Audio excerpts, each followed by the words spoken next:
نہیں، میں آپ کو قرآن سے واقعہ سناتا ہوں۔ عزیر علیہ السلام ایک نبی ہیں جو بیت المقدس میں تھے۔ بیت المقدس پہ عراق کے بادشاہ بابل اس کا کیپٹل تھا، بابل، بخت نصر، اس نے حملہ کیا۔ حضرت عیسیٰ علیہ السلام سے 597 سال پہلے وہاں بغاوت ہوئی تھی، تو اس نے بغاوت کو ختم کیا۔ 586 میں انہوں نے پھر بغاوت کی تو اس نے آ کر سارا شہر برباد کر دیا۔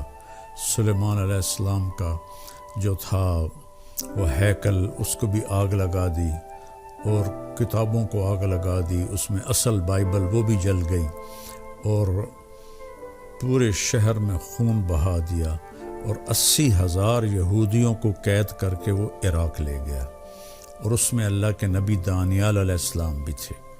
تو وہاں حضرت عزیر علیہ السلام بھی رہتے تھے، وہ کہیں بچ گئے۔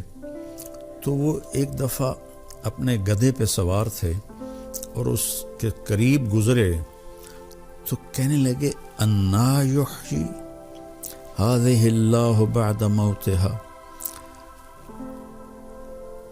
یہ دوبارہ کون زندہ کرے گا، اور یہ کیسے زندہ ہوں گے؟ تو اللہ تعالیٰ نے کیا کیا، سفر پہ تھے نا تو تھکاوٹ محسوس ہوئی، گدھے کو ایک درخت کے ساتھ باندھا اور ایک ٹوٹی ہوئی دیوار تھی اس پہ ٹیک لگائی، اور انگور تھے ان کے پاس اور جو کی روٹی تھی، تو انگوروں کو کپڑے میں ڈال کے نچوڑا، ان کا رس روٹی میں ڈالا، اور پھر ایسے کر کے تھوڑا انتظار کرنے لگے کہ انگوروں کا رس روٹی میں رچ جائے تو نرم ہو جائے گی تو میں کھاؤں گا۔ یوں ہوئے اور اللہ نے جان نکالی۔ کتنے؟ 100 سال ان کو موت دی۔ فَأَمَاتَهُ اللَّهُ 100 عَامٍ، اللہ نے 100 سال تک موت دے دی۔ ثُمَّ بَعَثَ، پھر اللہ نے ان کو کھڑا کیا۔ اللہ نے کہا کم لبثت، کتنے دن ٹھہرے ہو یہاں؟ وہ کہنے لگے یومن و بعض یوم، یا اللہ لگتا ہے ایک دن یا آدھا دن، ایک دن یا آدھا دن۔ گزرا کتنا ہے؟ 100 سال۔ اصحاب کہف تو 300 سال سوتے رہے۔ تو اللہ نے کہا بل لبثت 100 عام، تو 100 سال یہاں پڑا رہا ہے۔ تو فانظر الی طعامک و شرابک لم یتسنہ، جس چیز نے فوری گل کے ختم ہو جانا تھا، انگور کا رس سے اس نے جھاگ چھوڑنی تھی، وہ پھر سارا وہ کھٹا ہو جانا تھا، تو آپ نے کہا، اللہ نے کہا دیکھو ذرا اپنے پانی کو اور کھانے کو ذرا فرق نہیں، ویسے کا ویسے ہے۔ اور وانظر الی حمارک، اب کھوتے نو ایک دے نال کی بنی پئی ہے کہ ساریاں ہڈیاں ہو کے ڈٹھا پیا، ہڈیاں ہی ہڈیاں تے باقی ہر شے غائب۔ تو وَلِنَجْعَلَكَ آیَةً لِلنَّاسِ، اب میں تجھے نشانی بناؤں گا لوگوں کے لیے کہ 100 سال کے بعد پھر زندہ کر دیا۔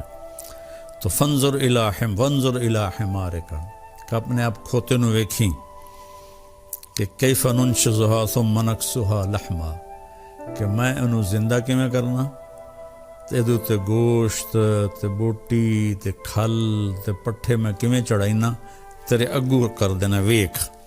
عزیر علیہ السلام نے دیکھا ہڈیاں جنم لینے لگی، اور کرتے کرتے ایک دم ڈھانچہ کھڑا ہو گیا، پھر اس کے اوپر گوشت چڑھنا شروع ہو گیا، پھر اس کے اوپر کھال چڑھنی شروع ہو گئی، اور پھر گدھے نے اپنی خوبصورت آواز میں جب گھاں گھاں کی تو کہنے لگے اعلم ان اللہ علی کل شیء قدیر، میں جان گیا ہوں یا اللہ کہ تو ہر چیز پہ قدرت رکھتا ہے۔ تو عزیر علیہ السلام واپس بستی میں گئے تو دیکھا تو شہر آباد، گلیاں آباد، سب چہل پہل رونق۔ تو وہ 100 سال گزر گئے تھے، تو انہوں نے لوگوں سے کہا میں عزیر ہوں۔ بڑا شور مچیا۔ تو وہاں ایک بڑھیا تھی، وہ 100 سال سے اوپر اس کی عمر تھی، تو لوگ اس کے پاس گئے عزیر علیہ السلام کو لے کر کہ اماں اے آخر ہے کہ میں عزیر ہاں، انہوں مویاں 100 سال ہو گئے۔ تو اس اماں نے کہا عزیر کو تورات یاد تھی، پہلی کتابیں صرف نبی کو یاد ہوتی تھیں، امت کو یاد نہیں ہوتی تھیں، یہ وہ پاک کلام ہے جو سینے میں اتر جاتا ہے، بغیر سمجھے 7 سال کا بچہ حافظ بنا بیٹھا ہوتا ہے۔ تو وہ کہنے لگی عزیر کو تو تورات آتی تھی ساری، اگر تم تورات سنا دو تو پھر ہم تمہیں مان لیں گے عزیر علیہ السلام نے فر ساری تورات پڑھنا شروع کی، تو پھر ان کو یقین آیا کہ ہاں یہ عزیر علیہ السلام ہے۔ تو میرے